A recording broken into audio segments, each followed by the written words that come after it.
The day I packed the last box into my truck, the HOA president called the cops on me. Like moving out was a crime scene right there in my own driveway. She stood at the curb, arms folded, that satisfied little smirk on her face, like this was some kind of victory parade just for her. And as that patrol car eased up and she pointed, it hit me hard. This wasn't about keeping the peace. No, this was about humiliating me, making sure the whole neighborhood saw I was leaving with my tail tucked after months of her nonsense. Name's Ethan Cole. I'm not the loud guy, not the let's fight in the street type. I manage construction projects, deadlines, permits, all the little headaches that keep buildings upright and my clients happy. After a rough year, I bought a place in Cedar Glen Estates. For one simple reason, I wanted quiet, normal, predictable. Instead, I got Tiffany Hartwell and her iron-fisted HOA. Tiffany was everything people make fun of when they talk about HOAs. Polished, always in expensive workout clothes, her phone glued to her hand hair, pulled back tight enough to give a migraine. If there was an Olympic sport for clipboards, she'd have the gold. 3 weeks after I moved in, I found my first violation taped to my windshield. Commercial vehicle in driveway, $150, fine. My truck isn't a monster, just a regular company pickup, tiny logo, nothing loud. I looked up and down the street, counted at least 2 work vans with more stuff strapped to them than my entire toolbox. No tickets, not even a note. So I did what anyone with a sense of fairness does. I emailed the HOA.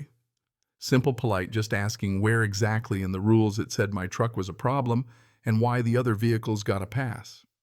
I figured they'd send a bland reply, and that'd be the end of it. Instead, the next day, there's Tiffany at my door, knocking like she's about to issue a warrant. No neighborly hello, no chat about the weather. We've had complaints. You need to comply. Then she leans in, all sharp elbows and attitude, or we can escalate. I asked, complaints from who? She holds up her phone like it's evidence in court. That's not information we provide. That's when I realized she could make up anything, pin it on anonymous complaints, and there was nothing I could do. I told her I'd review the bylaws.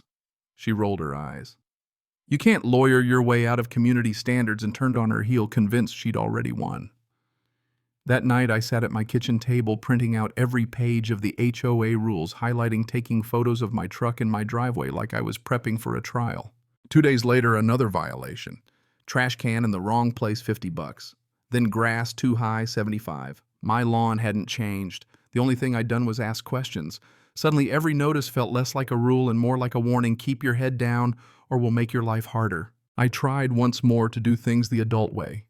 Showed up at the monthly HOA meeting, sat in the back, waited my turn.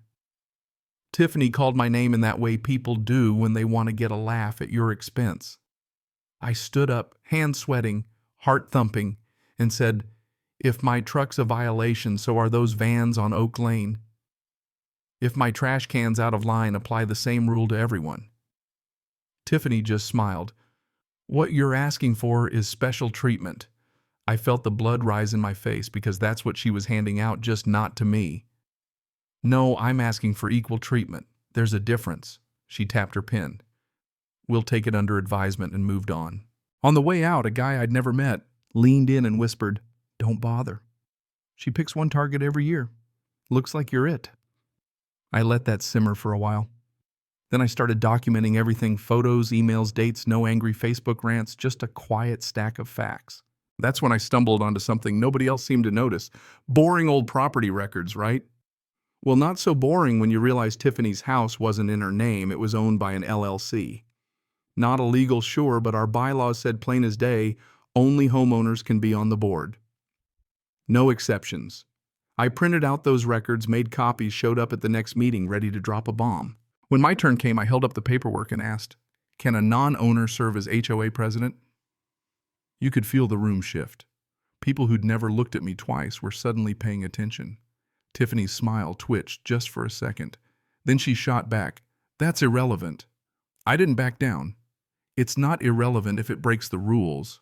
She narrowed her eyes. You're making accusations. I just held up the record. I'm asking a question. Here's the answer. The meeting ended fast.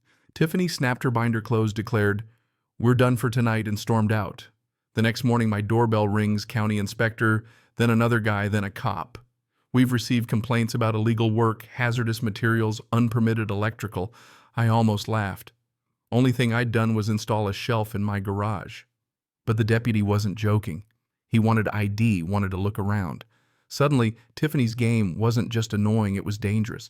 Now there were reports, inspections, headaches that could cost me my job. That afternoon, my phone rings. My clients heard about the county investigation. My manager wants to know what's going on. It's like Tiffany reached through the HOA and started poking around in my real life just because she could. 2 days later, a deputy shows up again with a temporary restraining order. I had to stay 500 feet away from Tiffany for 2 weeks. No contact, no approach, nothing. I hadn't hit her, threatened her, barely even spoken to her. But she said I was harassing her. In a tiny neighborhood, 500 feet means if she's walking her dog, I had to duck inside like I'm on parole. That night, sitting on my couch, staring at the paperwork, the house dead quiet, I felt it. Not anger, just this bone-deep exhaustion. I thought about selling, about taking a loss, just to get away. About how I'd ended up trapped by a woman with a clipboard, and for a minute I wondered, what if I'm the problem? Not because I was wrong, but because I kept feeding the fire, giving her an excuse every time I pushed back. That thought made my skin crawl, but there it was. Next morning, my neighbor, Linda Harper, catches me by the fence. Linda's old school, seen everything, worries about nothing. She says, "Ethan, she put a for sale sign out." I frown. Tiffany. Linda nods. She's acting like she's selling, but she doesn't own that house. I just looked down the street. Sure enough, there's a bright, cheery sign in Tiffany's yard, like some cosmic joke. Linda leans in. I think she's panicking. That night I made a couple calls. Tracked down the property manager listed for Tiffany's place. Asked straight out, "Is that property being sold?" The woman hesitated, then said, "We're liquidating several homes in that block." Several, not just Tiffany's. That's when it hit me. Cold practical, almost unreal. If she's just a tenant and the LLC's selling, then she's replaceable. I don't have piles of money, but my credit's good, my job's steady, and I've got patience in spades. Got my bank everything they wanted, pay stubs, tax returns, the works. Hired a real estate attorney, Grant Miller. If I was going to do this, I was going to do it right. 2 weeks later, I closed on a property. Not mine, hers. Not to be the villain. Just to finally have leverage, the kind that can't be ignored, can't be ticketed or threatened away. Paper beats drama every single time. So there I am, moving day boxes in my truck. Sun beating down Tiffany at the end of the driveway, calling the cops, putting on a show for the whole neighborhood. The officer pulls up, and before he's out of the car, Tiffany launches in. He's abandoning property, harassing board members, leaving debts behind. The cop raises a hand. "Ma'am, what's the actual issue?" She points at me. "He owes fines. He thinks he can just disappear." The officer turns to me. "Do you have documentation of payment disputes?" I could have dumped a whole folder on him, but I just reach in the glove box for one envelope. "Actually, officer, I have something else." Tiffany's smile comes back tiny, smug, like she thinks I'm bluffing. I turn to her. "Real quiet, Tiffany. Maybe stop calling the police on people for moving out, especially when you're about to have your own legal problem." She rips open the envelope, eyes flick over the letter, and her face goes pale. "What is this?" she stammers. "It's a notice. Standard 30 days, her mouth opens, closes, stutters. "You can't." "Yes, I can." The officer steps in. "Ma'am, what's that document?" Tiffany's hand shakes. It's, I finish for her. "It's a landlord notice." The officer blinks. "Landlord." I hold up my phone, show him the county record, my name owner. His tone changes. "Ma'am, this is a civil matter between a property owner and a tenant. If you have questions, you need legal counsel." Tiffany's whole posture crumbles. One last try. "You did this to punish me?" I keep my voice low, steady. "No. I did this because you used the HOA as a weapon.